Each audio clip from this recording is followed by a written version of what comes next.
The phone rang at 3:17 a.m., cutting through the darkness of Sarah Mitchell's bedroom like a knife through silk. She knew before she answered. Nothing good ever came at that hour. "Mrs. Mitchell." The voice was military crisp, professionally sympathetic. "This is Commander Phillips from Quantico Medical. There's been an incident involving your daughter." Sarah's hand found the lamp switch. The world tilted. Emma Mitchell, First Lieutenant, United States Marine Corps. She's been transported to our facility following a vehicular accident on base. "Ma'am, her condition is critical." The next 6 hours passed in fragments. The 2-hour drive to Quantico became a blur of highway lights and racing thoughts. Emma's face at graduation from basic school. Emma in her dress blues accepting her commission. Emma, age 7, learning to ride a bike, refusing help even when she fell. Always refusing help. The military hospital smelled of antiseptic and bad coffee. Commander Phillips met her in the emergency wing, a Navy doctor with tired eyes and 20 years of delivering terrible news etched into the lines of his face. "Your daughter sustained severe head trauma in what appears to be a single vehicle collision. She lost control on a service road near the rifle range around 1:45 hours. Her vehicle struck a concrete barrier at approximately 40 miles per hour." Sarah felt the words but didn't absorb them. Her mind, trained by 12 years at the Central Intelligence Agency, began processing instead of feeling. It was the only way to survive the moment. "She's in a medically induced coma. The next 72 hours are critical. I won't lie to you, Mrs. Mitchell. Her chances of survival are approximately 30%. If she does survive, we can't predict the extent of neurological damage." The doctor paused and something flickered across his face. Doubt, uncertainty. "I'm truly sorry." Sarah nodded, her throat too tight for words. The doctor led her through sterile corridors to the ICU, and there, through a window, she saw her daughter. Emma lay motionless, her face a maze of bruises and bandages. Tubes snaked from her arms. Machines beeped their mechanical sympathy. Her blonde hair, usually pulled back in a regulation bun, had been shaved on one side to access the injury. The warrior Sarah had raised looked small in that hospital bed. Fragile. Mortal. Sarah stood at that window for 3 hours before she could bring herself to enter the room. When she finally did, she moved to Emma's bedside and took her daughter's hand. The skin felt cool, unresponsive. Sarah found herself studying Emma's face, memorizing details she'd looked at for 26 years but never truly recorded. The small scar above her right eyebrow from a childhood fall. The precise angle of her jaw, her father's jaw. The way her fingers even now seemed positioned as if ready to grip something. A weapon, perhaps. Emma had always been reaching for the next challenge. "I'm here, baby girl," Sarah whispered. "I'm here and I'm not leaving." But even as she spoke, Sarah's analytical mind, the mind that had served her through a decade of hunting terrorists and tracking money flows for the agency, began whispering questions. Single vehicle collision, service road, 01:45 hours. Emma, who'd driven tactical vehicles through Syrian war zones. Emma, who'd survived 2 combat deployments without a scratch. Emma, who checked her mirrors 3 times before backing out of a parking space. Sarah gently released Emma's hand and stood. She walked to the small closet where they'd stored Emma's personal effects. The hospital had provided them in a clear plastic bag, standard procedure for trauma patients. Emma's uniform torn and bloodstained, her boots still laced, her wallet, phone, dog tags. Sarah examined each item with the methodical precision she'd learned at the CIA. The phone was shattered beyond recovery. The wallet contained Emma's military ID, a credit card, $43 cash, and a photo of the 2 of them from Emma's college graduation. Nothing unusual, nothing out of place. Sarah turned to the uniform, feeling the pockets. Empty. She checked the boots, standard issue combat boots, worn but well maintained. Emma always took care of her gear. It was one of the first things the Corps taught you. She picked up the left boot, feeling its weight. Something about it felt wrong. Too heavy. Sarah's fingers found the insole and pulled. Beneath it, wrapped in waterproof plastic, was a USB drive. Her heart began to pound. She glanced at the ICU window nurses at their station, not watching. She pocketed the drive and carefully reassembled the boot. For the next 4 days, Sarah divided her time between Emma's bedside and a cheap motel 6 miles from Quantico. She spoke to Emma constantly, telling her stories from childhood, sharing memories, making promises about the future. But at night, alone in the motel room, Sarah tried to access the USB drive. It was encrypted, military-grade encryption that her rusty CIA skills couldn't crack. On the 5th day, Sarah made a decision. She left the hospital at dawn and drove northwest into the green hills of Virginia horse country. The address she had was 10 years old, but Colonel James Bradford didn't seem like the type to move around much. She found him exactly where she expected, on a 100-acre farm 40 minutes outside Charlottesville, mending a fence line as the sun climbed over the Blue Ridge Mountains. Bradford was 67 years old and looked every day of it. His face was weathered leather, his hands scarred from decades of hard use. But his eyes, pale blue and sharp as broken glass, hadn't aged a day. Those were the eyes of a warrior who'd seen everything and forgotten nothing. He recognized her immediately. Sarah Mitchell. His voice was gravel tumbling in a metal drum. Didn't expect to see you again. Thought you were done with, oh, he's this. I was. I am. Sarah climbed out of her car. The morning air smelled of honeysuckle and hay. It's about Emma. Bradford's expression shifted, concern replacing his initial wariness. He set down his tools. Come inside. They sat at his kitchen table and Sarah told him everything. Bradford listened without interruption, his fingers drumming a slow military cadence against the worn wood. When she finished, he was quiet for a long moment. Emma called me 3 weeks ago, he finally said. Late at night, she sounded stressed, which isn't like her. Said she needed advice about something she'd seen at Quantico. Wouldn't tell me details over the phone. Said she'd drive up the following weekend. Did she? No, she canceled. Said the situation had resolved itself. I didn't push. Should have. Bradford's jaw tightened. Should have pushed. Sarah placed the USB drive on the table between them. Bradford picked it up, turning it over in his hands. You try to access it. It's encrypted. Let me see what I can do. I've got some old contacts who owe me favors. He looked at her directly. But Sarah, if this is what I think it is, if Emma found something she wasn't supposed to see, then that accident wasn't an accident. I know, Dan. Which means whoever tried to kill her will try again. Once she wakes up. If she wakes up. The words hung in the air between them, heavy as stones. I need to know what's on that drive, Sarah said quietly, and I need to know who did this to my daughter. Bradford studied her for a long moment. Sarah had known him for 15 years. He'd been Emma's commanding officer during her first deployment, had become something of a family friend after Emma's father died. He'd attended her husband's funeral, had sent flowers every year on the anniversary. He was a good man, a hard man, a man who understood duty and sacrifice. You were an analyst at the agency, Bradford said. Not a field operative. What you're talking about, what you're planning, that's not your world. Then teach me. Sarah, teach me Jim. You trained Emma. You trained hundreds of Marines. You've got 40 years of combat experience. Sarah leaned forward.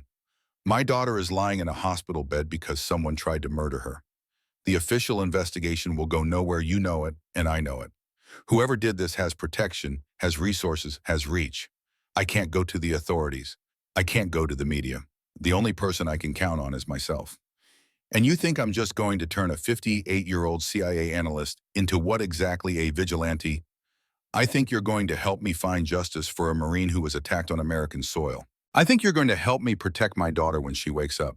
And I think you're going to do it because Emma was like a daughter to you too. Bradford's face showed nothing but his fingers had stopped their drumming. That stillness, Sarah recognized it from her years working with operators. It was the moment before decision, before commitment. I'll crack the encryption, he said finally. Then we'll see what we're dealing with. But Sarah, you need to understand something. Once we start down this road, there's no going back. You cross certain lines, you can't uncross them. I crossed that line the moment I saw my daughter in that hospital bed. Bradford nodded slowly. Give me 48 hours. Sarah drove back to Quantico with something she hadn't felt since the phone call purpose. At the hospital, she resumed her vigil. She talked to Emma about mundane things. The weather, the terrible motel coffee, the latest political nonsense on the news. Anything to fill the silence to keep the connection alive. On the second night, a Marine sergeant came to visit a young man with a fresh tattoo on his forearm and the rigid posture of someone who'd never learned to relax. He introduced himself as Gunnery Sergeant Tim Kowalski, one of Emma's fellow instructors at the Scout Sniper School. Just wanted to check on the lieutenant, he said, twisting his cover in his hands. She's a hell of an instructor. Best I've seen. Everyone at the school is pulling for her. Sarah thanked him. They made small talk for a few minutes before he left. But something about the visit felt wrong. The way his eyes had lingered on Emma. The way his fingers had kept flexing, as if working out tension. Or guilt. 46 hours after their meeting, Bradford called. His voice was tight. Come back to the farm. Now. And Sarah, check your mirrors on the way. Make sure you're not followed. The drive took 90 minutes through growing darkness. Sarah followed Bradford's instructions, taking random turns, doubling back. watching for headlights that appeared too often. She saw nothing suspicious, but that meant little. She was rusty at this kind of work. A professional tail would be invisible to her. Bradford met her at the door with a glass of bourbon and a grim expression. "You were right," he said. "It wasn't an accident." He led her to his study, a room lined with bookcases and military memorabilia. A laptop sat open on his desk, the USB drive plugged into it. Bradford gestured for her to sit. The encryption was military grade but sloppy. Whoever set it up was good but not great. I had a former Intel guy crack it in about 6 hours. He pulled up a folder on the screen. What Emma found, Christ, Sarah, she found something big. The folder contained photographs, dozens of them, all time-stamped, all geotagged. Sarah leaned closer, her analytical mind shifting into high gear. The first series showed a nighttime military operation in what appeared to be Syria. She recognized the architecture, the terrain, American soldiers in full combat gear. But something was wrong with the scene. The soldiers weren't engaging an enemy. They were loading equipment onto unmarked trucks. The next photos were clearer. Close-ups of wooden crates being transferred, stenciled markings visible on the wood. Sarah recognized some of the designations: M4 carbines, M249 light machine guns, fragmentation grenades, American military hardware. "Keep going," Bradford said quietly. Sarah clicked through more images. These showed the trucks arriving at a different location. Men in civilian clothes, some with beards, some with tactical gear that was definitely not American standard issue, excepting the cargo. Money changing hands. Lots of money. Emma took these, Sarah asked, over a 4-month period during her deployment. She must have suspected something was wrong and started documenting. Look at the metadata. Sarah examined the file information. The photos had been taken at various times and locations, but all within a 50-mile radius in northern Syria. The most recent was dated 3 months ago, right before Emma rotated back to the States. "It's an arms smuggling operation," Bradford said. "American military equipment being sold to insurgent groups. Maybe multiple groups. Hard to tell from the photos alone." "Who would do this?" "That's where it gets complicated." Bradford opened another file, a document Emma had typed. Sarah read quickly. Emma had identified 5 individuals involved in the operation. 3 were private military contractors.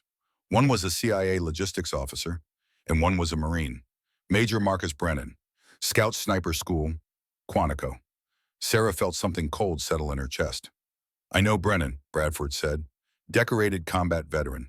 2 tours in Iraq, 1 in Afghanistan, Silver Star, Bronze Star with V device.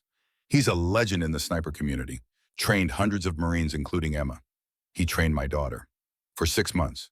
When Emma arrived at Quantico, Brennan was her primary instructor. By all accounts, he thought highly of her, recommended her for advanced training." Sarah stared at Emma's notes. The implications were staggering. A trusted instructor, a war hero, selling American weapons to the enemy, and Emma had discovered it. "There's more," Bradford said. He pulled up another document. Financial records. Emma managed to access transaction data. Over the past 3 years, approximately $47 million has been transferred through various shell companies. The money trail leads back to offshore accounts. Bradford zoomed in on a specific entry. Marcus Brennan received $12 million, split across 3 payments. The last one was deposited 2 weeks before Emma's accident. Sarah felt her hands clench into fists. He tried to kill her. Almost certainly, or had someone do it. Either way, he's responsible. Bradford closed the laptop. "The question is, what do we do about it? We go to the authorities, NCIS, FBI, someone.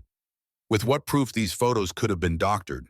The financial records accessed illegally, and Brennan has friends in high places. You don't get that much money without protection. By the time any official investigation gets moving, the evidence will disappear, and so will everyone involved." "Then what?" Bradford met her eyes. "We handle it ourselves. But Sarah, you need to understand what that means. Brennan isn't some desk jockey. He's one of the most lethal men on the planet. A trained killer with 30 years of experience. If we're going to take him down, we have to be smarter, better prepared, and absolutely certain. I'm certain. You're angry." Anger isn't enough. Bradford stood and walked to a gun safe in the corner of his study. He worked the combination and pulled out a rifle case. "Before we do anything else, I need to teach you some things. Things you should have learned 20 years ago but didn't because you chose analysis over operations." He laid the case on his desk and opened it. Inside was a bolt-action rifle matte black tactical scope bipod folded beneath the barrel. "Remington 700, Bradford said, chambered in .308 Winchester. civilian version of the M24 sniper system. Not the best, but it'll do for training. Sarah stared at the weapon. You're going to teach me to shoot. I'm going to teach you to be a sniper, because that's how we're going to get to Brennan. Not through the courts, not through official channels. We're going to confront him on his own ground in his own world. And in the sniper community, respect is earned through one thing only: demonstrated competence. Jim, I'm 58 years old. I haven't fired a weapon since basic firearms training at the agency, and that was over 20 years ago. Then you've got a lot of work to do. Bradford's expression softened slightly. Sarah, I know what I'm asking. I know the odds. But if Emma wakes up, and she will wake up, she's going to be in danger. Brennan can't let her live. We need leverage, we need proof, and we need the ability to protect her. The only way to get in all three is to make Brennan confess. And you think he'll confess to me? I think he'll confess if you can prove you're on his level. Snipers are proud, Sarah, arrogant. Their entire identity is built on being the best, the most elite, the most capable. Brennan won't respect legal authority. He won't respect official investigations. But he'll respect another shooter who can match his skills. Sarah looked at the rifle, then at Bradford. The absurdity of the situation wasn't lost on her. A 58-year-old woman who'd spent her career behind a desk learning to become a sniper to confront a decorated war hero who'd tried to murder her daughter. But Emma was lying in a hospital bed fighting for her life, and someone had to fight for her. How long will it take, Sarah asked, to make you competent? 6 months minimum. To make you good enough to face Brennan, maybe never. Bradford picked up the rifle. But we don't have 6 months. We've got weeks at best. So we'll focus on the fundamentals and hope to God you're a fast learner. When do we start? Tomorrow morning, 0500, dress warm and prepare to hurt. Bradford paused. One more thing. That Marine who visited Emma Kowalski? What about him? He's one of the 3 names on Emma's list. Former scout sniper, now an instructor. According to Emma's notes, he was Brennan's spotter in Syria, which means he was there during the weapons transfers. Sarah felt ice spread through her veins. He came to the hospital to check if Emma was really unconscious, to make sure she couldn't identify him. Bradford's voice went hard. We need to move carefully, Sarah. These men aren't criminals playing soldier. They're soldiers who became criminals. There's a difference. They have training resources, and most importantly, they're willing to kill to protect themselves. So am I, Sarah said quietly. Bradford looked at her for a long moment, and something shifted in his expression. Recognition, perhaps, or respect. Yeah, he said. I believe you are. That night, Sarah drove back to the motel. She didn't go to the hospital. She couldn't look at Emma without feeling rage threatening to overwhelm her discipline. Instead, she sat in her room looking at the photos on her phone. Emma at 8, gap-toothed and grinning. Emma at 16, in her soccer uniform, mud-streaked and triumphant. Emma at 22, raising her right hand at commissioning her father's sword at her hip. Every photo was a promise, a life that should have stretched ahead, full of possibility. Sarah made a vow in that dingy motel room. She would learn whatever she needed to learn. She would become whatever she needed to become. And she would make Marcus Brennan pay for what he'd done, even if it destroyed her in the process. The next morning, she was at Bradford's farm at 4:57 a.m. The old Marine was waiting 2 cups of black coffee steaming in the pre-dawn cold. Ready? He asked. Sarah took the coffee, drank it black, despite hating the taste, and nodded. Teach me. The first morning nearly broke her. Bradford started with the basics, and the basics were humbling. They stood in a field behind his barn target set at 100 yards. Sarah had imagined learning to shoot would be the straightforward point-aim squeeze trigger. She was wrong about everything. Forget everything you think you know, Bradford said, handing her the Remington. A sniper rifle isn't a weapon. It's a precision instrument, and you're the computer that makes it work. Every variable matters. Temperature, humidity, barometric pressure, wind speed and direction, elevation, the spin of the earth itself. You account for all of it, or you miss. He spent the first hour teaching her how to hold the rifle properly. Cheek weld against the stock, eye relief from the scope, natural point of aim. Her shoulders ached within 20 minutes. Her neck cramped. Her fingers went numb from gripping too hard. Relax, Bradford kept saying. You're fighting the rifle. Let it become part of you. By noon, she'd fired exactly 12 rounds. She'd hit the target twice. Bradford's face showed nothing, but Sarah knew disappointment when she saw it. She'd spent 12 years reading people for the CIA. The old Marine was being kind, but his silence spoke volumes. They broke for lunch, sandwiches eaten in his kitchen, while Bradford explained ballistics. He showed her charts, diagrams, mathematical formulas that made her head spin. The trajectory of a bullet wasn't a straight line. It was a parabola affected by gravity from the moment it left the barrel. At longer ranges, wind became a hostile force pushing rounds left or right. Temperature affected air density, which affected velocity, which affected everything else. The .308 Winchester round we're using travels at approximately 2,700 feet per second, Bradford explained. Sounds fast, right? But at 1,000 yards, that bullet is in the air for over a second. In that time, a 10-mile-per-hour crosswind will push it nearly 4 feet off target. So you don't aim at the target. You aim at where the target will be when the bullet arrives, accounting for every force acting on that round during its flight.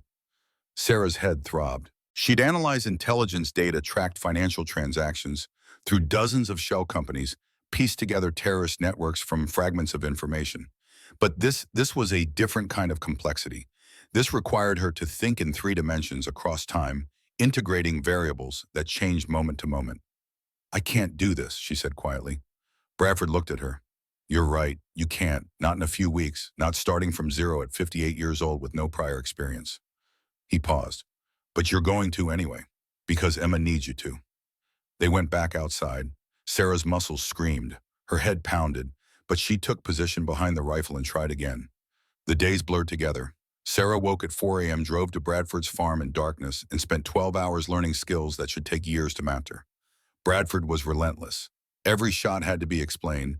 Every miss had to be diagnosed. Wind call wrong, trigger jerk. Breathing not controlled. Eye relief inconsistent. Follow-through insufficient. She learned to read wind by watching grass patterns, tree movements mirage through the scope. She learned to control her breathing, finding the natural respiratory pause between breaths where her body was most stable. She learned trigger control, applying smooth rearward pressure until the shot surprised her. She learned to call her own shots, knowing where the crosshair was when the rifle fired, predicting impact before the spotter confirmed. By the end of the first week, she could hit a man-sized target at 200 yards, most of the time. Bradford wasn't satisfied. "Brennan can make that shot in his sleep in the dark in a hurricane. You need to be better." The second week was worse. Bradford increased the distance to 300 yards and added complexity, shooting from different positions. Prone sitting, kneeling. Shooting after physical exertion, he made her run wind sprints until her heart hammered, then immediately get behind the rifle. Shooting under time pressure. Shooting in wind. Shooting in rain. Sarah's body rebelled. Her knees protested kneeling on hard ground. Her shoulders developed bruises from recoil. Her hands cramped. She'd wake in the motel room at night, her entire body aching, and wonder what the hell she was doing. Then she'd think of Emma, and she'd get up the next morning and do it again. The third week, Bradford introduced her to the concept of dope, not drugs data on previous engagements. Every serious shooter kept a book recording conditions, distances, adjustments, made results achieved. It was the sniper's Bible, the accumulated wisdom of hundreds or thousands of shots. "This is how you learn," Bradford said, showing her his own dope book, worn water-stained, filled with decades of notations. "Every shot teaches something, but only if you record it, analyze it, learn from it." Sarah started her own book. She filled pages with data: range, wind speed, temperature, humidity, elevation, bullet drop, wind correction. The numbers started to make sense. Patterns emerged. She began to understand, not just intellectually but instinctively, how all the variables interconnected. By the end of the third week, she was hitting consistently at 400 yards. Bradford nodded approval. "You're learning faster than I expected. You've got a good eye, good instincts. But we need to accelerate. Emma could wake up any time. When she does, Brennan will know. He'll move against her." "What do you suggest?" "Night shooting. That's where this gets hard." The next phase of training happened after dark. Bradford set up lights at 500 yards, barely visible pinpoints in the blackness. Sarah learned to use night vision optics, an AN-PVS-27 clip-on device that mounted in front of her scope and turned darkness into grainy green daylight. Night shooting was a different animal.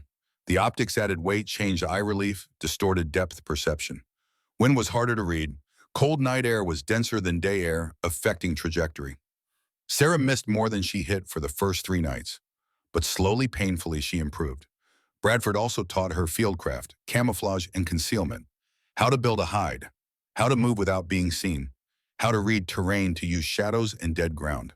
These were skills she'd never needed at the CIA, skills that felt alien and primitive. But Bradford insisted, You want to confront Brennan, you need credibility. He needs to see you're not playing, that you understand his world. 4 weeks in Bradford dropped the real challenge. There's a shot Emma documented, he said, pulling up one of her photos on his laptop. The night someone fired at her vehicle. Based on the angle of impact, the location of her car, and the surrounding terrain, I've calculated where the shooter was positioned. 387 yards. At night. Target moving at approximately 30 miles per hour. 8-mile-per-hour crosswind from the left. Sarah studied the data. That's an incredibly difficult shot. That's an impossible shot for anyone except an elite sniper, which proves Emma's accident wasn't an accident, but proving it requires replicating it. Sarah understood immediately. You want me to make that shot. I want you to make that shot because it's the evidence we need. If you can demonstrate that only a trained sniper could have hit Emma's vehicle under those exact conditions, we can prove it was attempted murder, not an accident. More importantly, if you can make that shot, Brennan will respect you. He'll listen to you. And maybe, just maybe, we can force a confession. Jim, I've been training for 4 weeks. You just said this is an elite level shot. I know what I said. Bradford's expression was grim. I also know we're running out of time. Kowalski visited the hospital again yesterday. He's checking on Emma, which means Brennan is nervous. Sarah felt cold fear work its way up her spine. She'd been so focused on training that she'd almost forgotten the immediate danger. Emma was still unconscious, still vulnerable, and the men who tried to kill her were still out there. How do we even practice this shot?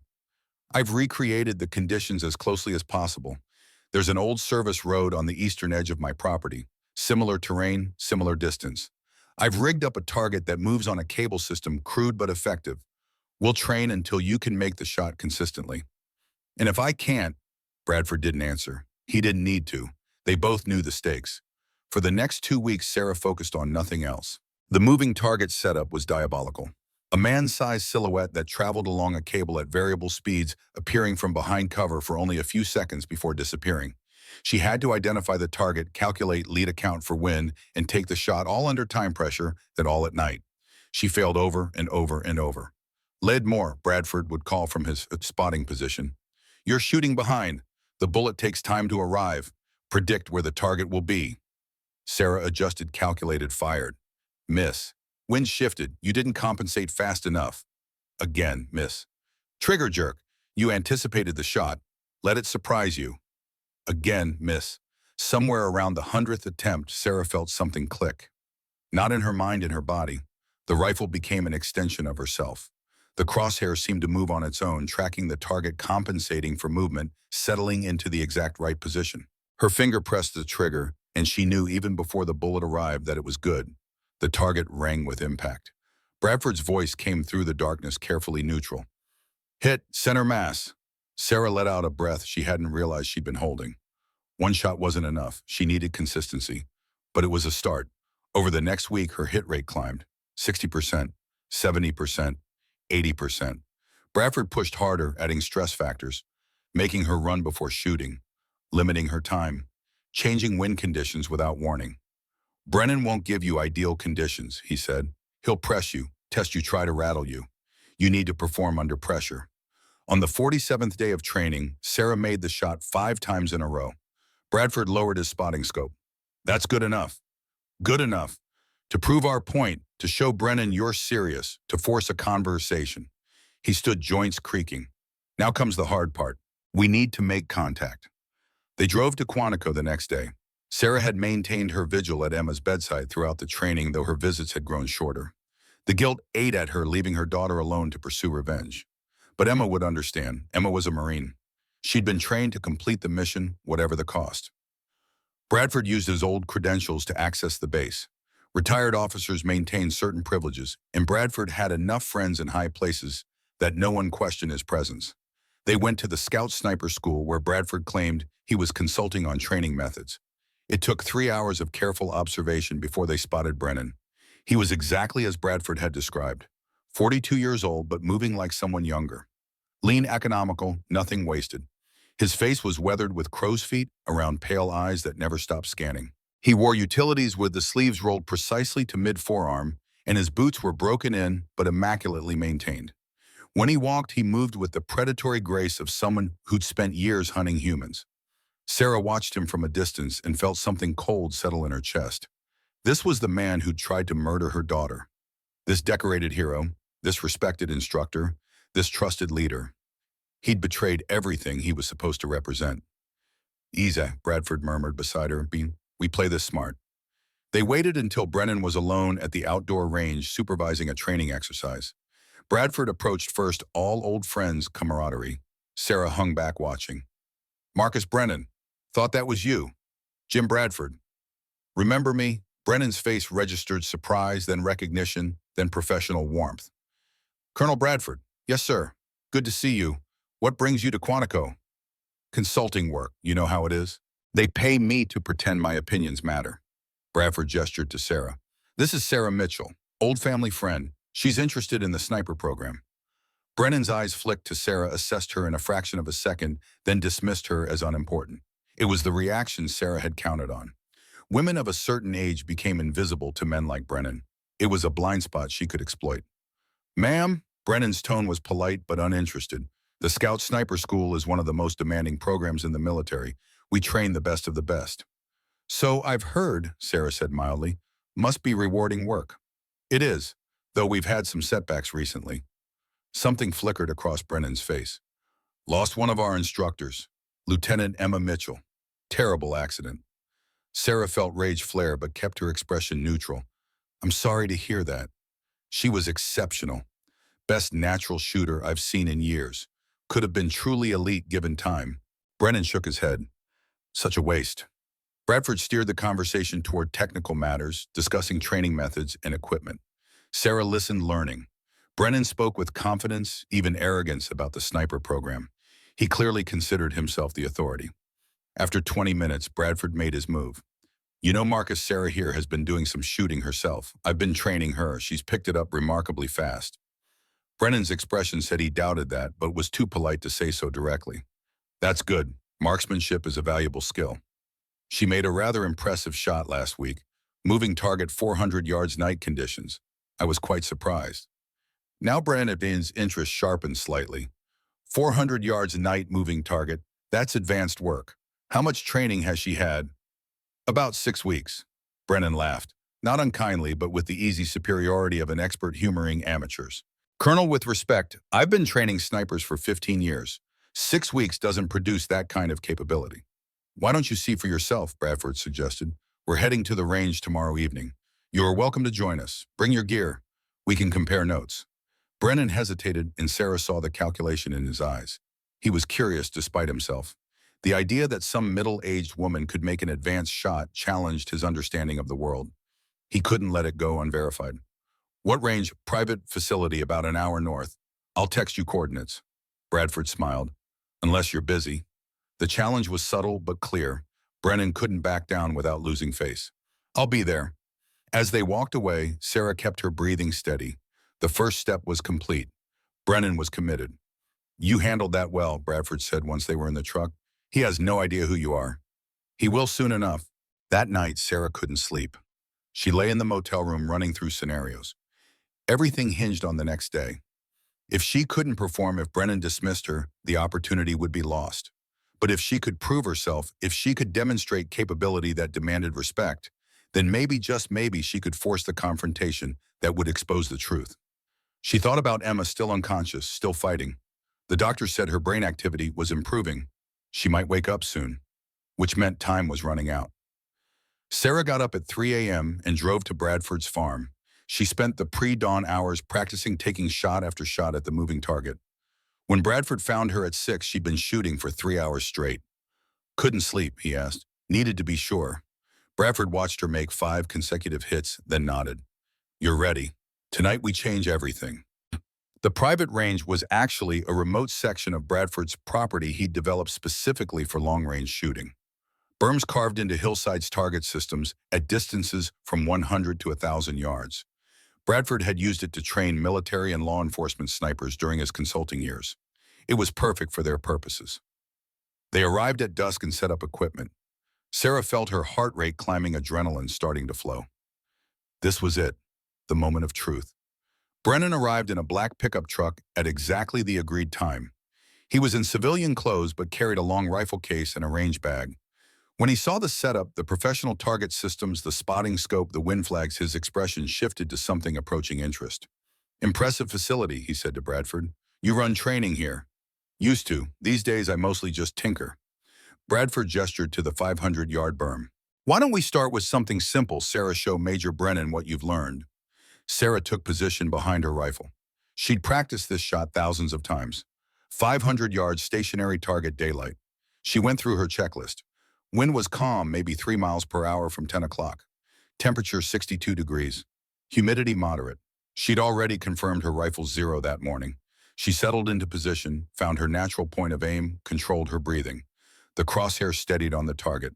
Gentle pressure on the trigger. The shot broke clean. Bradford, watching through the spotting scope, called it. "Center mass, good hit." Sarah cycled the bolt and fired again. And again. 5 shots, 5 hits, all within a 6-inch group. When she stood and stepped back, Brennan was watching with new attention. The dismissive amusement was gone. "That's solid shooting," he admitted. "Better than solid. You've got natural talent, and Bradford clearly knows what he's doing." "Your turn," Bradford suggested. Brennan set up his rifle, a custom-built precision weapon that probably cost more than Sarah's car.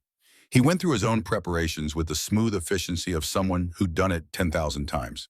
His shooting position was textbook perfect. When he fired, each shot was deliberate, controlled, professional. His 5-shot group measured 4 inches. "Still got it," he said with satisfaction. "Though I'll admit, Mrs. Mitchell, you're better than I expected." "Thank you," Sarah said neutrally. "Bradford mentioned you made a moving target shot at 400 yards. Night conditions. I have to say I'm skeptical. That's extremely difficult even for experienced shooters." "Would you like to see?" Sarah asked. Brennan's eyes narrowed slightly. "Very much." As darkness fell, Bradford set up the moving target system. He explained it to Brennan, a silhouette that traveled along a cable for approximately 4 seconds before disappearing, simulating a vehicle passing through a gap. Range 387 yards. Target would pass through twice, then Sarah would take her shot on the 3rd pass. Brennan studied the setup with growing respect. "This is sophisticated. You didn't build this in 6 weeks. "No," Bradford agreed, "but Sarah learned to shoot it in that time." They waited for full darkness. Sarah mounted the night vision optic on her rifle and took position. Her heart hammered. Everything came down to this. She thought of Emma, of the hospital room, of all the hours of training and pain and frustration. The target began its run. Sarah tracked it, getting a feel for the speed. First pass, second pass. On the 3rd run, she led the target, compensated for wind, pressed the trigger. The target rang with impact. Brennan lowered his own optic, his face unreadable in the darkness. "Hit! That is a hell of a shot." "Can you make it?" Sarah asked quietly. "Of course I can. I've made harder shots in combat." "Then let's see." The challenge hung in the air. Brennan couldn't refuse without losing credibility. He took position with his rifle, added his own night vision device, and waited for the target to cycle. He made the shot on his first attempt. Of course he did. He was one of the best snipers in the world. But Sarah had proved she could match him. And that changed everything. "Mrs. Mitchell," Brennan said, standing and facing her directly for the first time, "I need to apologize. I underestimated you badly. That level of shooting after 6 weeks of training is remarkable. You have genuine talent." "Thank you, Major, but I need to tell you something." Sarah's voice was steady cold. "My full name is Sarah Mitchell, and Emma Mitchell is my daughter." The night seemed to freeze. Brennan's expression went carefully blank. "I see. Do you? Because I've spent the last 6 weeks learning to shoot so I could stand here and have this conversation with you as an equal. So you take me seriously when I say this. I know what you did. I know about Syria. I know about the weapons smuggling. And I know you tried to murder my daughter."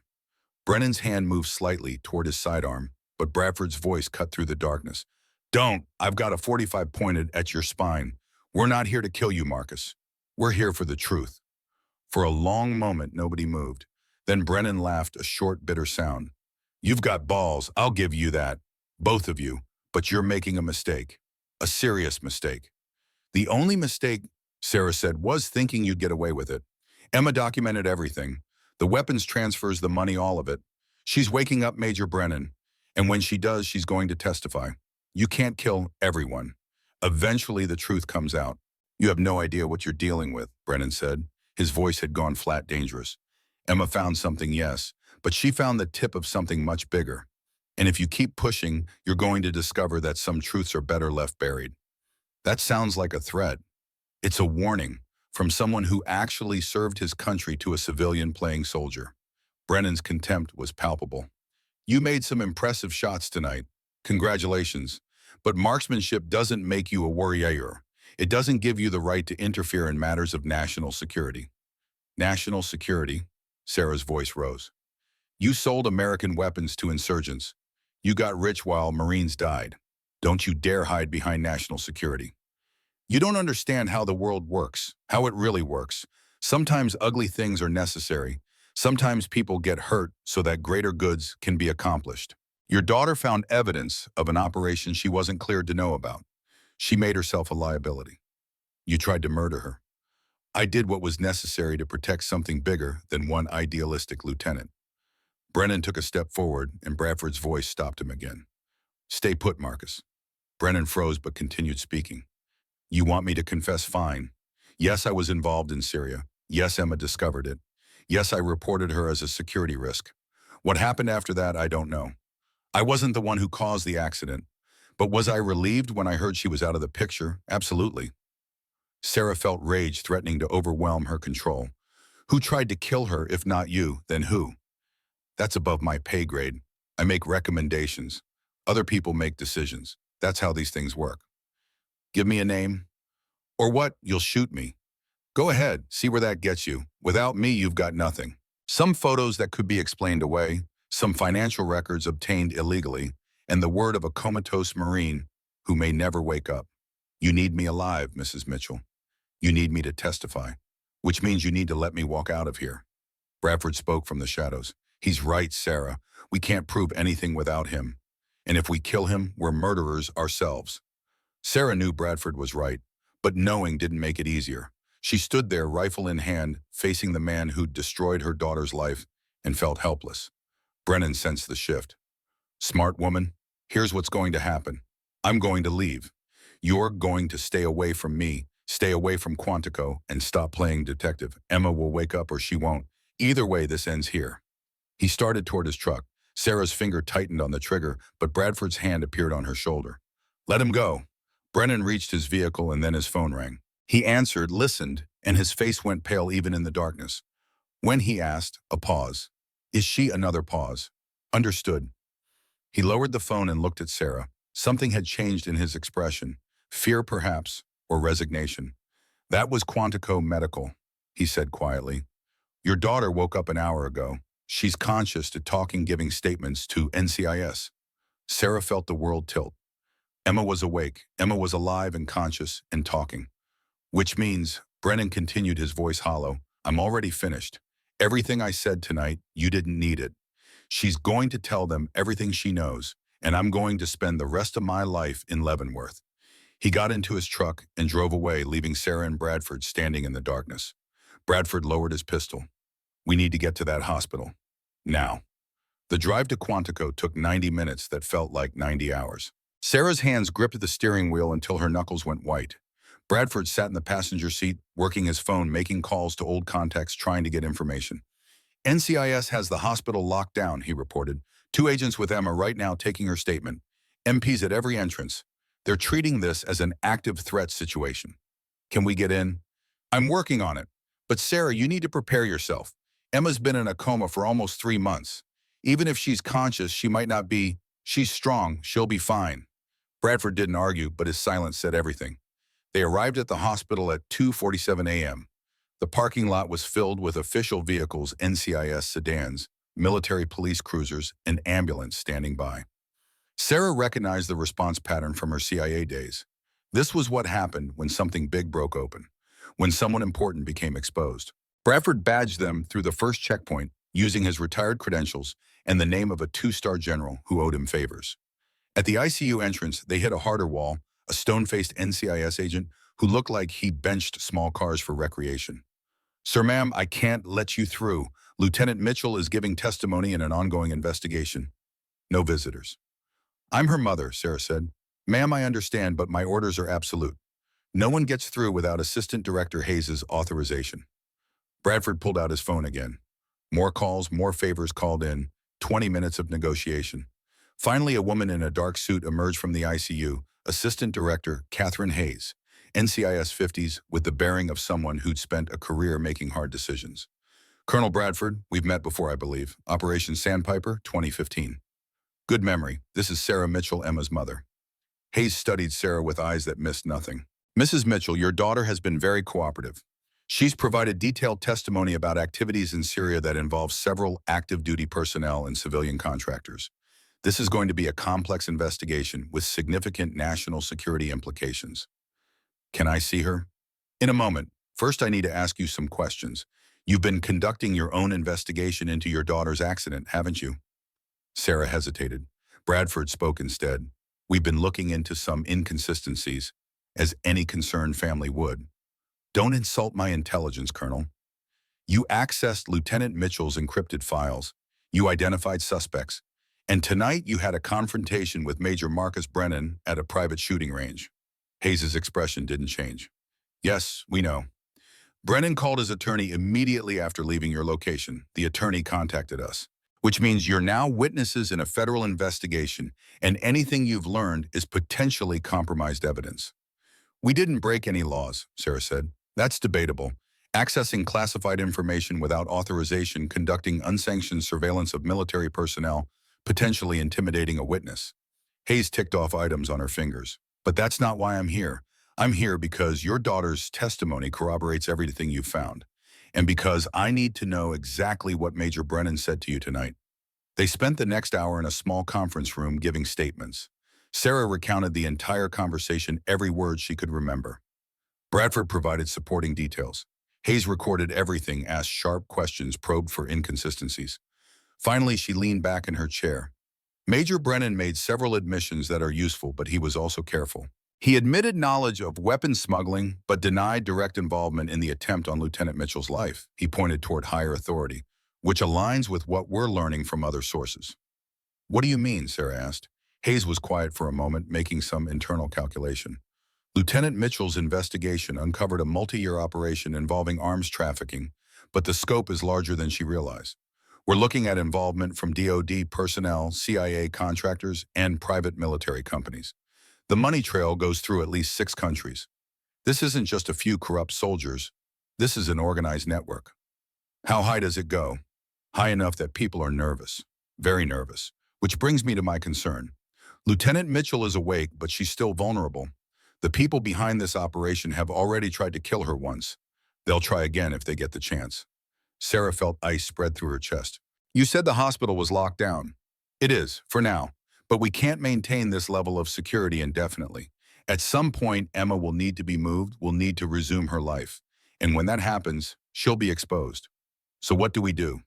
We move fast, we arrest everyone involved before they can react. We've already taken Major Brennan into custody. He was picked up 30 minutes ago. We're executing warrants on 2 CIA contractors and a logistics officer. But the person we really need is the one Brennan reported to, the one who made the decision to eliminate Lieutenant Mitchell as a threat. Bradford leaned forward. Do you know who that is? We have suspicions. Your daughter provided a name.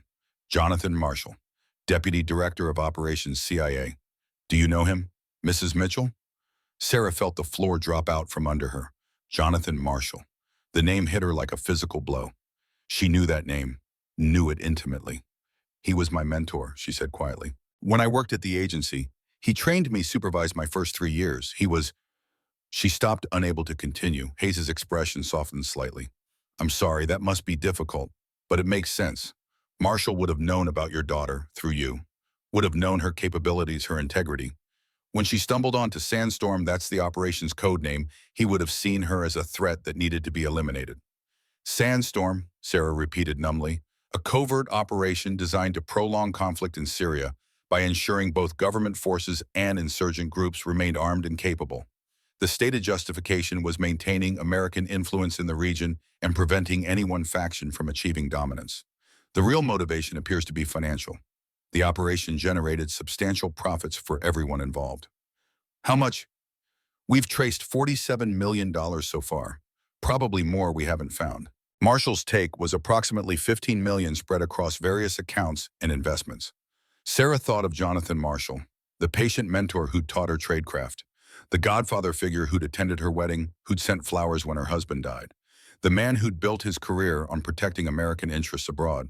He'd tried to murder her daughter for money. "Can I see Emma now?" Sarah asked. Hayes nodded. "She's been asking for you." They walked through corridors that smelled of antiseptic and in fear. Sarah's legs felt mechanical, disconnected from her body. She'd spent 3 months preparing for this moment, working toward the goal of Emma waking up. Now that it had happened, she felt strangely unprepared. Hayes stopped outside a private room. 2 NCIS agents flanked the door. "I'll give you privacy, but Mrs. Mitchell, your daughter, is traumatized. She's been through an ordeal most people can't imagine. She's going to need support, not questions." "Not yet." Sarah nodded and pushed through the door. Emma sat propped up in the hospital bed, and Sarah's heart broke at the sight. Her daughter looked fragile in a way she'd never been before. The right side of her head was still bandaged. Her face was pale bruised. She'd lost weight, muscle mass melted away by months of inactivity. But her eyes were alert, aware, and filled with an emotion Sarah couldn't quite identify. "Mom," Emma said, and her voice cracked on the word. Sarah crossed the room and gathered her daughter into her arms, careful of the IV lines and monitors. Emma clung to her with surprising strength, her body shaking with silent sobs. They held each other without speaking for a long time. Sarah stroked Emma's hair the way she'd done when Emma was small and frightened by thunderstorms. The medical equipment beeped its rhythmic reassurance. Beyond the window, dawn was beginning to break over Quantico. Finally, Emma pulled back, wiping at her eyes. "They told me it's been almost 3 months. I remember the accident, no, the attack. I remember seeing headlights, then nothing until I woke up here." She looked at Sarah intently. "Mom, your hands. They're different, calloused." Sarah glanced down at her hands. Emma was right. 3 months of gripping rifle stocks, of shooting hundreds of rounds, had changed them. They were the hands of someone who'd done physical labor. "I've been learning some new skills," Sarah said carefully. "NCIS told me you've been investigating, that you found evidence about Brennan and the weapons smuggling." Emma's voice strengthened. "They said you confronted him, that you made him confess." "We didn't have much choice. The official investigation was going nowhere." "Mom, you worked intelligence, analysis. You never did field work." Emma studied her mother's face. "What did you do?" Sarah debated how much to say, then decided Emma deserved the truth. "I learned to shoot. Colonel Bradford trained me. I needed to be able to confront Brennan on his own terms to make him take me seriously." "Bradford trained you to shoot?" Emma's eyes widened. "How long?" 3 months, while you were in the coma." 3 months isn't enough time to..." Emma stopped, realization dawning. "The shot that hit my vehicle. You replicated it, didn't you? You proved it couldn't have been an accident." "Yes." Emma was quiet for a moment, processing. When she spoke again, her voice was thick with emotion. "You became a sniper to save me. I became what I needed to become. Mom, that shot, I've made it in training, and it's brutally difficult even for experienced shooters. You did that after 3 months, starting from nothing." Sarah felt uncomfortable with the admiration in her daughter's voice. "Bradford is a good teacher, and I was motivated." "Motivated?" Emma laughed, a sound somewhere between joy and tears. "That's one way to put it. Jesus, Mom. When I planned this investigation, when I documented everything, I never thought..." She stopped collecting herself. "I never thought it would put you in danger too. You're my daughter. There was never a choice.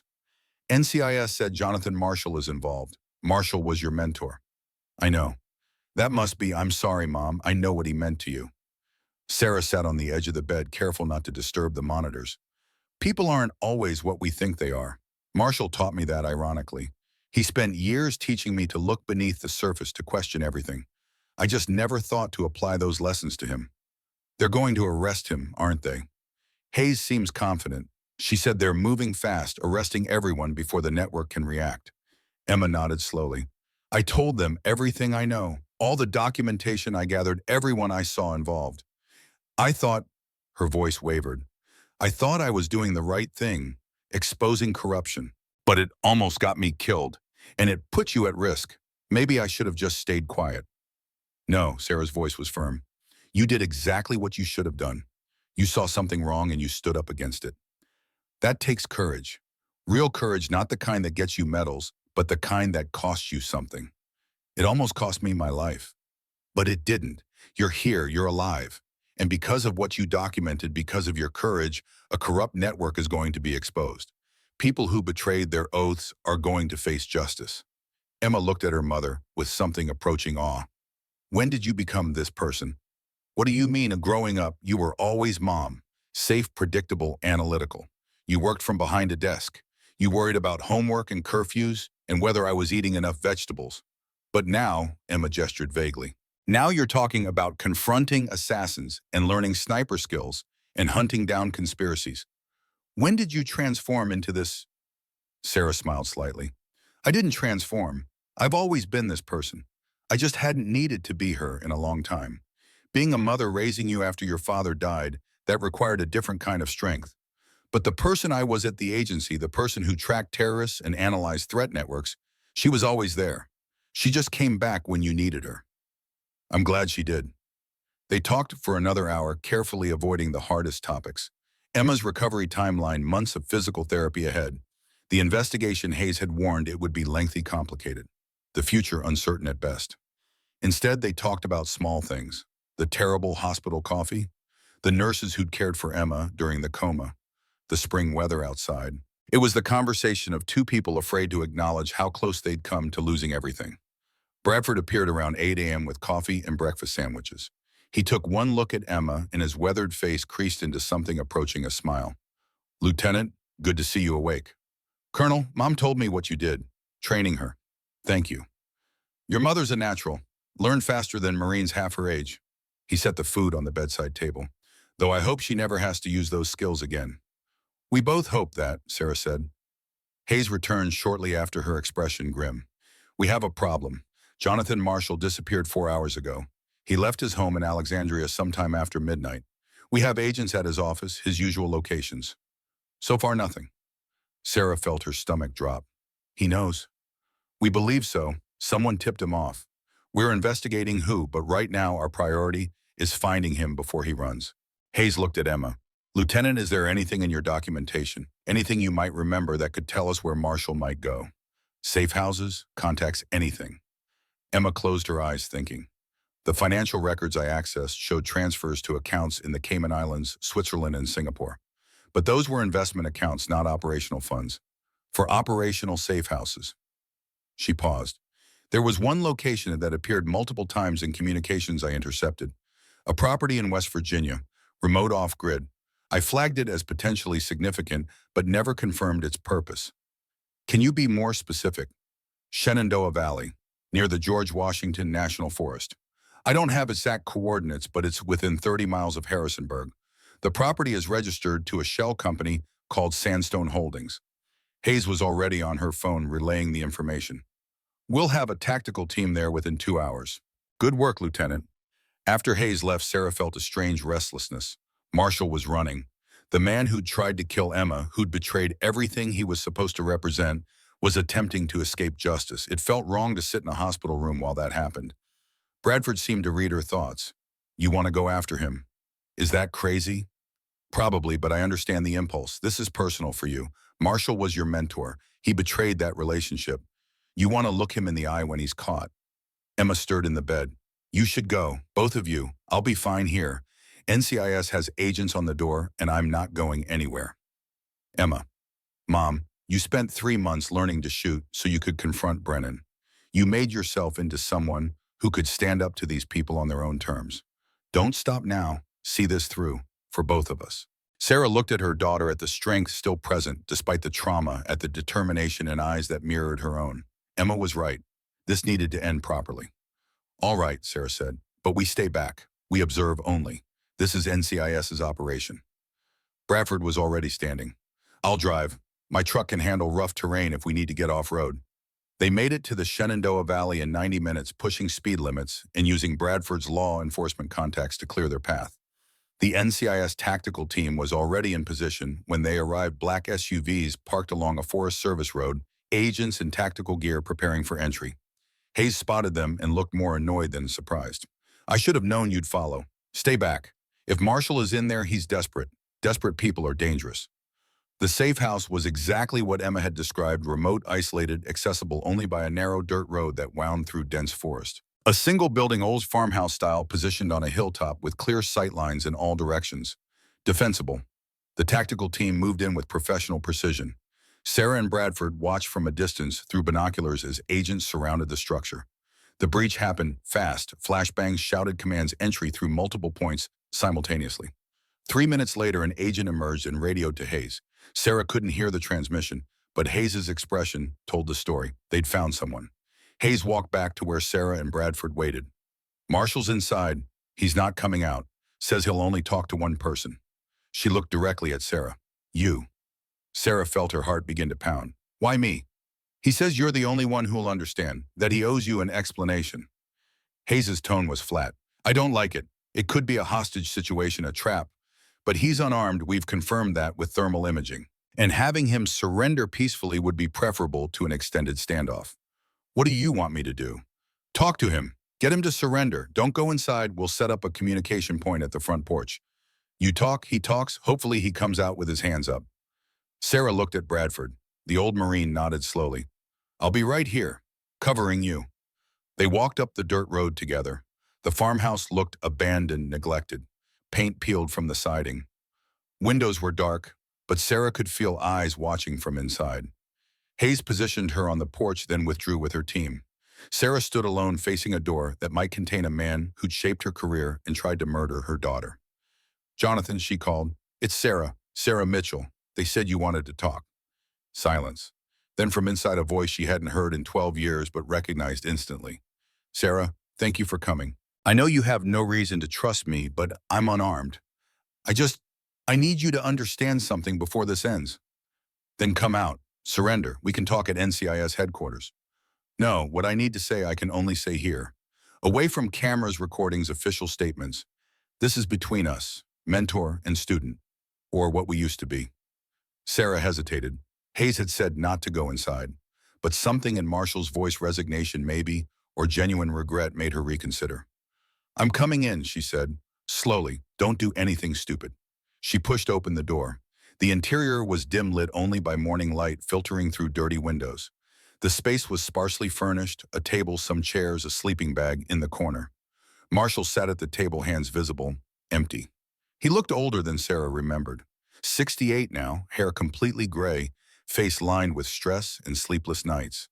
But his eyes, those sharp, analytical eyes, were the same. Sarah, you look well. Different, but well. I learned some new skills.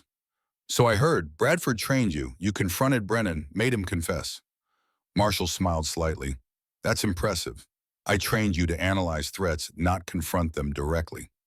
You exceeded my expectations. Don't patronize me, Jonathan. You tried to kill my daughter. I gave an order to eliminate a security threat. I didn't try to kill anyone personally. There's a distinction. Not to me, Marshall nodded. Fair enough. For what it's worth, I never wanted it to come to that. Emma was exceptional. I watched her career after you mentioned her. Talented, dedicated, everything the Corps looks for. If she'd just looked the other way, if she'd understood that some operations exist in moral gray zones, none of this would have happened. She was exposing arms trafficking, weapons sold to insurgents who kill Americans. There's no gray zone there. You're thinking small, Sarah. You always did. You could analyze a network, brilliantly track money flows, identify connections, but you never understood the larger strategic picture. Then explain it to me. Marshall stood and walked to the window, careful to keep his hands visible. What is America's greatest threat? Not terrorism, not rogue states. Our greatest threat is irrelevance. The world is changing. China is rising. Russia is resurgent. The Middle East is chaos. And America's influence is slipping because we're tired. Tired of war, tired of intervention, tired of being the world's policeman. So you sold weapons to keep wars going. I maintained American relevance. Sandstorm wasn't about profit, though. Yes, people got rich. It was about ensuring ongoing conflict in Syria so that American presence remained justified, so that our military maintained funding, our intelligence services maintained authority, our defense contractors maintained their capabilities. The moment we achieve peace, we become unnecessary. And unnecessary agencies get shut down. Sarah felt disgust rising in her throat. You're justifying murder and corruption as patriotism. I'm explaining reality. You worked for the agency long enough to know how it works. Black budgets, off-books, operations, moral compromises in service of larger goals. You made those compromises yourself. I read your file, the operation in Baghdad 2006. You authorized enhanced interrogation of a suspect who later died. You signed off on it. Sarah flinched. That was her darkest secret, the thing that had driven her to leave the agency, a mistake that haunted her still. I was wrong, she said quietly. I regret that decision every day. But you made it, because in that moment you believed the intelligence we'd gain was worth the cost. You weighed lives in a balance and chose. That's what I've been doing for 30 years. Choosing. Someone has to. Not this way, not by betraying the people who trust you. Marshall turned to face her. Emma trusted me. She reached out through back channels, asked for advice about what she'd found. She thought I'd help her expose Sandstorm. Instead, I reported her as a threat. Do you know why, Mossad? Because you're corrupt. Because she represented everything wrong with the next generation. Idealistic, inflexible, unable to understand nuance. She would have destroyed an operation that was keeping America relevant in a critical region. She would have done it for principles, for honor, for abstract notions of justice. And she would have weakened her country in the process. You almost killed her. Yes, and I'd do it again given the same circumstances. Because what I was protecting was more important than one life. Even a life as promising as Emma's. He paused. That's what I needed you to understand, Sarah. This isn't about good and evil. It's about different kinds of good. The personal versus the national. The individual versus the system. Sarah felt something shift inside her. She'd come here expecting what anapology remorse. Instead, she was getting a philosophy lecture from a man who'd made peace with his own monstrosity. You're wrong, she said. You're not a patriot making hard choices. You're a criminal who got rich betraying everything you swore to protect. And the only reason you're explaining yourself now is because you got caught. Perhaps, or perhaps I'm trying to teach you one final lesson. The world isn't clean, Sarah. It's not about heroes and villains. It's about people making impossible choices with imperfect information. I chose to maintain American power through morally questionable means. Emma chose to expose that consequences be damned.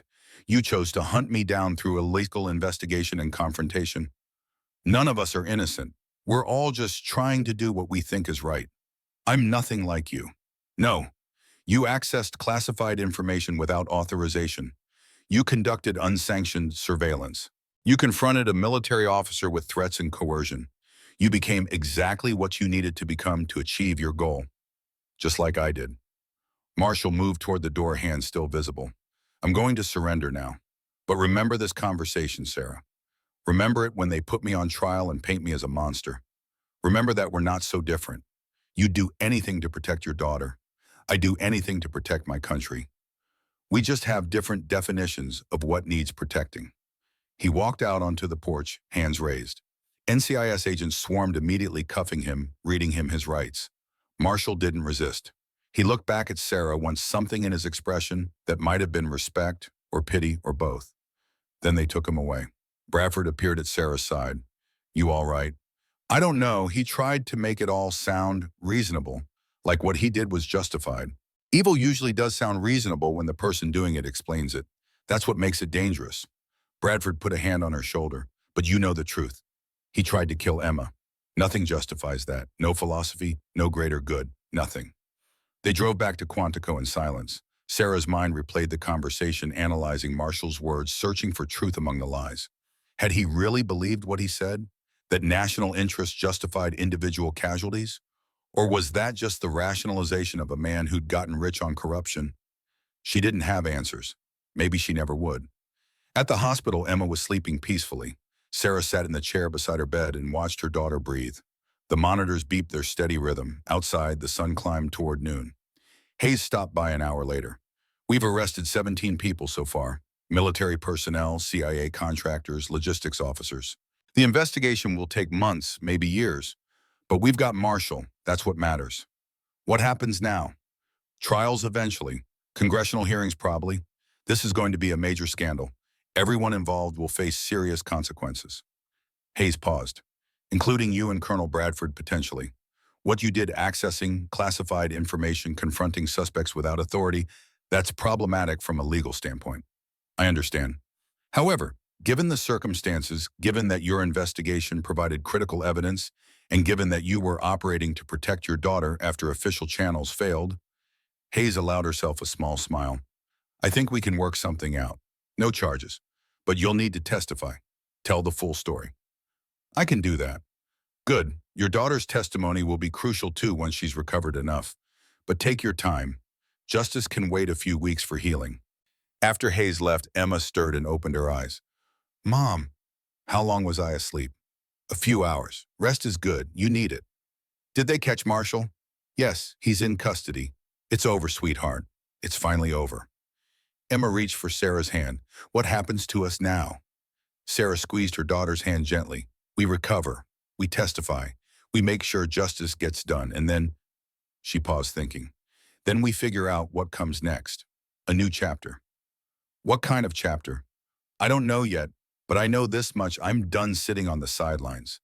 These last 3 months, learning to shoot, investigating, fighting for you, that woke something up in me. Something I'd buried when I left the agency. I'm not ready to go back to quiet retirement. Emma smiled. Mom, the vigilante. I like it. Not vigilante, maybe consultant. There are cases the official system can't handle. People who need help that doesn't come through normal channels. Bradford mentioned he gets requests sometimes. People who need someone with specific skills, specific experience. You'd work with Bradford. Maybe, if he's interested, teaching shooting, conducting investigations, helping people who can't help themselves through normal means. Sarah looked at her daughter. What about you? When you recover, will you stay in the Marines? Emma was quiet for a long moment. I don't know. The Corps was everything to me. But after what happened, discovering that corruption goes so high that even decorated officers can be traitors, I'm not sure where I fit anymore. You don't have to decide now. Focus on healing. Everything else can wait. They sat together in comfortable silence as afternoon light filled the hospital room. Outside, Quantico continued its daily routine, Marines training weapons, firing the machinery of military life, grinding forward. But in this small room, two women who'd been transformed by violence and loss simply existed together, grateful to have survived. Bradford knocked softly and entered carrying coffee. Thought you might need this. It's been a long day. A long 3 months, Sarah corrected. True enough. Bradford handed out the cups. Hayes told me the charges situation. Looks like we're in the clear. She told me too. Thank you, Jim, for everything. The training, the support, the backup. I couldn't have done this without you. Yes, you could have. You're tougher than you give yourself credit for. I just provided the technical skills. He looked at Emma. Your mother became a hell of a shot, Lieutenant. Better than some Marines I've trained. She's got natural talent. Emma grinned. Thinks she could qualify for Scout Sniper School? At her age, no. But in her prime, absolutely. She's got the temperament, patient, analytical, focused. And once she sets her mind to something, nothing stops her. Sarah felt herself blushing. I had good motivation. The best motivation. Love. Bradford set his coffee down. Listen, I've been thinking. Those cases I mentioned, the consulting work, I'm getting too old to handle it all myself. My knees are shot. My back's worse. I could use a partner. Someone smart, capable, willing to do what's necessary when the system fails. Are you offering me a job? I'm offering you a purpose, if you want it. No pressure. Sarah looked at Emma, who nodded encouragingly. Then she looked at Bradford, this hard old warrior, who'd taught her more in 3 months than she'd learned in 12 years at the CIA. When do I start? When Emma's back on her feet. Family comes first. Always. They spent the rest of the afternoon together, talking about small things and large things and everything in between. The investigation, the trials to come, the future they'd build from the wreckage of the past 3 months.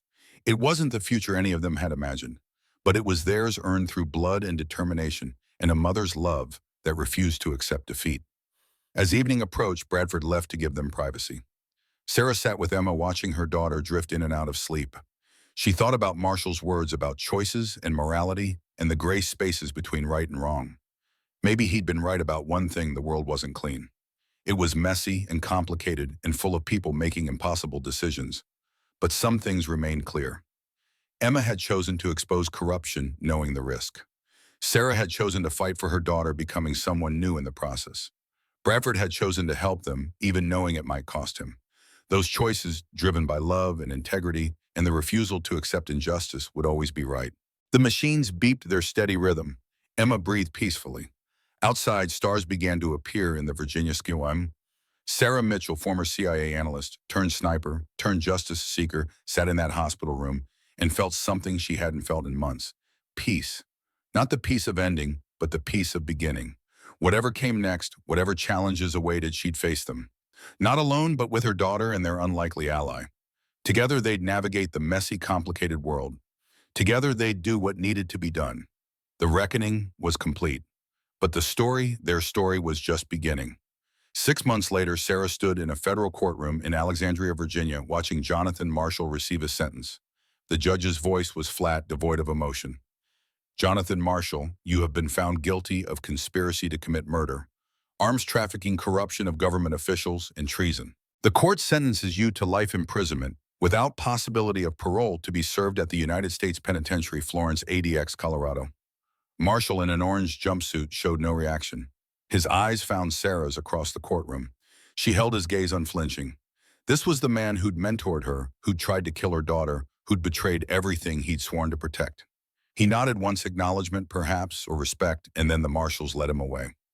Marcus Brennan had been sentenced 2 months earlier, 30 years at the United States Disciplinary Barracks, Fort Leavenworth, Kansas. Dishonorable discharge. All military honors revoked. Gunnery Sergeant Kowalski received 20 years. The 2 CIA contractors, 15 years each. 17 people total. The Sandstorm Network had been dismantled. Outside the courthouse, Emma waited in her dress blues. She'd been medically cleared for light duty, assigned to the Marine Corps Training Command at Quantico. Not the career she'd imagined, but one she'd chosen freely. Teaching the next generation of Marines had purpose. Honor. How do you feel? Emma asked as Sarah approached. Tired, relieved, incomplete. Sarah watched the courthouse doors close behind them. Marshall will spend the rest of his life in a cell, but that doesn't undo what he did. Doesn't bring back the soldiers who died because of those weapons. Doesn't erase the corruption. No, but it's justice, that's something. They walked to Bradford's truck together. The old Marine was waiting, coffee ready. They'd developed rituals over the past 6 months. Small comforts. Ready, Bradford asked. For what comes next, absolutely. Mitchell Bradford Consulting had officially opened 3 months ago. Not a traditional security firm, they didn't take corporate contracts or provide bodyguards. Instead, they handled the cases that fell through the cracks. The woman whose military husband died under suspicious circumstances, but the official investigation stalled. The veteran who discovered fraud in his unit but couldn't get anyone to listen. The family destroyed by a cover-up. They investigated. They taught. They helped people who couldn't help themselves through normal channels. And sometimes, like with Sarah's first case, they taught people to shoot, to defend themselves, to refuse to be victims. The drive back to Bradford's farm took 2 hours. They spent it in comfortable silence, the kind that comes from shared trauma and shared purpose. When they arrived, another vehicle was already there, a civilian sedan with government plates. Assistant Director Hayes emerged looking official, but not hostile. Thought I'd find you here, Hayes said. I have a proposition. They gathered in Bradford's kitchen, coffee poured, and Hayes laid out a folder. NCIS has a problem. We're good at military crimes, but there's a category of cases we struggle with, situations where official investigations hit walls, where witnesses won't talk, where the system has failed. We need people who can operate in gray spaces, people with skills, discretion, and a willingness to bend rules when necessary. You're offering us contract work, Sarah asked. I'm offering you legitimacy. You'd be unofficial consultants. No badges, no official authority, but when we need someone to investigate cases we can't touch directly, we call you. You'd have access to some databases, some resources, and most importantly, legal cover for your activities. Bradford and Sarah exchanged glances. We'd still take our own cases, Sarah asked. Absolutely, this would be supplemental, but it would give you protection, the right backing when you need it. Sarah thought about it. 6 months ago, she'd been a retired analyst, her life quiet and settled. Then Emma nearly died and everything changed. She'd learned to shoot. She'd confronted killers. She discovered she was capable of things she'd never imagined. She'd found purpose. We'll do it, Sarah said, on one condition. Emma joins us when she's ready. Full partner. Hayes smiled. I was hoping you'd say that. Lieutenant Mitchell's testimony was crucial to this prosecution. She's got instincts, integrity, and courage. The kind of person we need. They shook hands, a new chapter officially beginning. That evening after Hayes left, Sarah and Emma walked Bradford's property. The sun set over the Virginia hills, painting the sky in shades of orange and red. Are you sure about this? Emma asked. Consulting work investigations potentially dangerous cases. I've never been more sure of anything, Sarah replied. For 12 years, I did analysis. Safe, distant, theoretical. But these past 6 months, fighting for you, learning to shoot, confronting Brennan and Marshall, I discovered who I really am. Not just an analyst, not just a mother. I'm someone who stands up when the system fails, who fights for people who can't fight for themselves. You became a warrior. I became what I needed to be, and I'm not going back. Emma smiled, pride evident in her expression. Good, because I want to learn from you, from both of you. Bradford taught you to shoot. You taught yourself to be brave. I want to learn those lessons too. You already know them, sweetheart. You learned them when you exposed Sandstorm, knowing it might cost you everything. They reached the shooting range where Bradford was setting up targets for tomorrow's training class. 5 women had enrolled military spouses, veterans, civilians who wanted to learn self-defense. Sarah would teach the fundamentals. Bradford would provide the expertise. Emma would assist sharing her experiences. It wasn't the life any of them had planned, but it was the life they'd chosen. Bradford waved them over. Got a new case. Woman in North Carolina. Her son died in training accident at Camp Lejeune. Official investigation says equipment failure. She thinks it was negligence, maybe hazing. The Corps closed the file. She can't get anyone to listen. When do we start? Sarah asked. Tomorrow, but tonight we rest. Celebrate the victory. Marshall's in prison. Emma's healthy. Justice was served. They gathered around Bradford's fire pit as darkness fell, 3 warriors bound by shared trauma and shared purpose. Sarah looked at Emma, healthy and strong, and felt overwhelming gratitude. 6 months ago, her daughter had been in a coma fighting for life. Now she was here, whole planning their next investigation. Bradford raised his coffee mug to Emma for having the courage to expose corruption even knowing the cost. Emma raised hers to Mom for becoming someone she never thought she could be. Sarah raised hers last to all of us for refusing to quit, for fighting when the system failed, for choosing justice over comfort. They drank and the fire crackled and the stars emerged overhead. Sarah Mitchell had learned to shoot. She'd learned to fight. She'd learned that transformation was possible at any age, that courage came in many forms, and that love, fierce, uncompromising, warrior love could overcome anything. Even death, even betrayal, even impossible odds. The reckoning had become a beginning. Mitchell Bradford Consulting was born from trauma built on justice and dedicated to helping those who fell through the cracks. The next case waited, and the next, and the next. The story was far from over. It was just beginning. But tonight they rested, 3 warriors who'd fought and won, preparing for whatever came next, together.